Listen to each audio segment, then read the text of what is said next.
ඉතින් යාළුවනේ අද මම කජු නාඹර වලින් කිරි රසට කජු මාළුවක් හදන්න තමයි යන්නේ.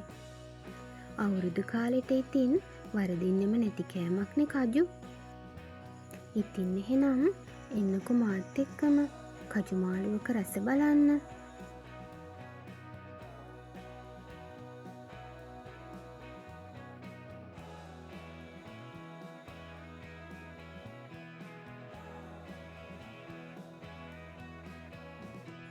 මම මෙතන කජු නාඹර ටිකක් කපලා මද වෙන් කරගෙන ඒ මද ටික විනාඩි 15ක් විතර පැහෙන වතුරේ තම්බගෙන මෙන්න මේ විදිහට පොතු ඉවත් කරගෙන තමයි අරන් තියෙන්නේ. දැන් මම මේ කජු මදයකට රස අනුව ලුණු කුඩු, තුන පහ කුඩු සහ කහ කුඩු එකතු කරනවා. ඒ වගේම ලොකු කුරුඳු කෑලි දෙකක් එකතු කරනවා. ඊට පස්සේ මම මේ දේවල් ටික හොඳින් මිශ්‍ර කරනවා. මේ කජු මද ටික සාමාන්‍ය ප්‍රමාණයට තැම්බිලා තියෙන නිසා එමට තමයි කවලම් කරන්නේ. ඊට පස්සේ මම දැන් මේ පුංචි තෙම්පරාදුවක් දාගන්න තමයි යන්නේ. මම දැන් මේ කජු උයා ගන්න භාජනයේම ලිපේ තියලා ඒකට පොල් තෙල් ටිකක් එකතු කරලා පොල් තෙල් ටික රත් වෙනකන් ඉන්නේ. පොල් තෙල් ටික රත් වුණාට පස්සේ මම ඒකට අබ ඇට තේ හැන්දක් විතර එකතු කරනවා. උළු හාල්ලට තේ හැඳි භාගයක් විතර එකතු කරනවා. ඊට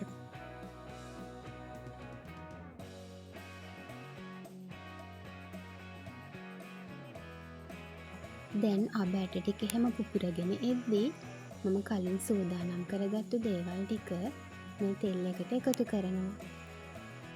මම රටලුණු ගෙඩියකින් භාගයක් කපලා අරන් තියෙනවා. ඒ වගේම සුදු ලුණු බික් 3-4ක් විතර දෙකට පළලා අරන් තියෙනවා. ඒ වගේම කරපිංචා කොළ කිහිපයක් අරන් තියෙනවා. රම්පේ කොළ කෑලි කිහිපයක් අරන් තියෙනවා. අමු මිරිස් කරල් දෙකක් හතරට පළලා අරන් තියෙනවා. දැන් මේ ටික හොඳින් තෙම්පරාදු කරගන්න ඕන.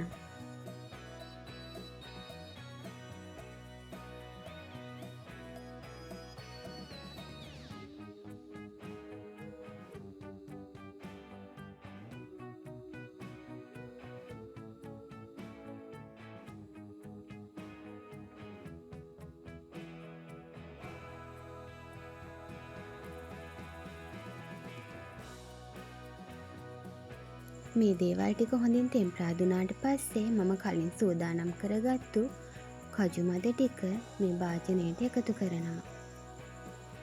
ඊට පස්සේ වතුර බොහොම පුංචි ප්‍රමාණයක් එකතු කරනවා. එකතු කරලා හොඳින් කලවම් කරලා පරිස්සමට කලවම් කරන්න ඕන. කජු මද සාමාන්‍යයෙන් තැම්බිලා තියෙන හින්දා කැඩෙන්න බලනවා. ඊට පස්සේ අපි මේක විනාඩි 5ක් විතර වහලා තියනවා. මධ්‍යම ප්‍රමාණයේ ගින්දරේම තියාගන්නේ.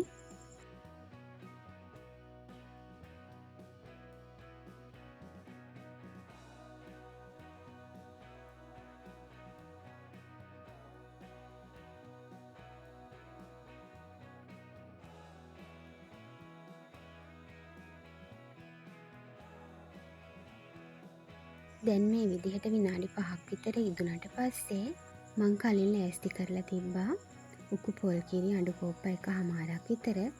ඒකට කහ කුඩු ටිකක් දාලා දිය කරනවා. මොකද නැත්තම් කජු මාළුව සුදු පාට වෙන්න බලනවා. ඊට පස්සේ පොල් කිරි ටිකත් මේ විදිහට අපි කජු මාළුවට එකතු කරගන්නවා. දැන් අපිට මේ කිරි එක කැටි ගැසෙන්න නොදී හොඳින් ඉදව ගන්න තමයි තියෙන්නේ.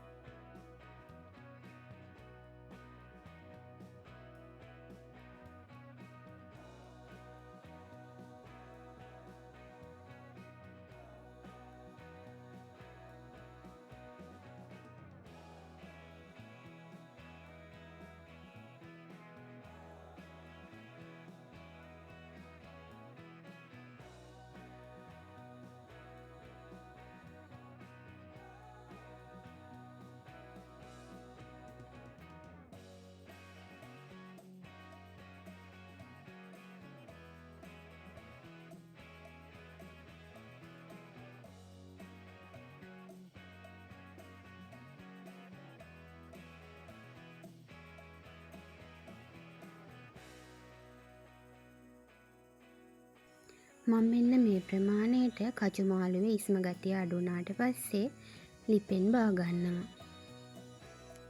අපි මේ මාළුවට මිරිස් කුඩු එකතු කරෙත් නැහැ. කජු නාඹර වලින් හදපු කජු මාළුවක් නිසා හරිම කිරි රසයට තියෙනවා. ඉතින් මේ දවස්වල කජු නාඹර හොයාගන්නත් තියෙනවනේ. ඉතින් මෙන්න මේ විදිහට තමයි මං අද කජු මාළුව හදාගත්තේ.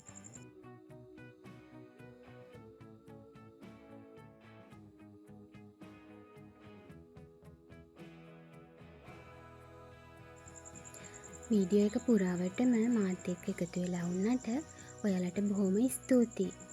ආයෙත් දවසක අලුත් වීඩියෝ එකකින් හමු වෙනකන් අදට ගිහින් එන්නම්.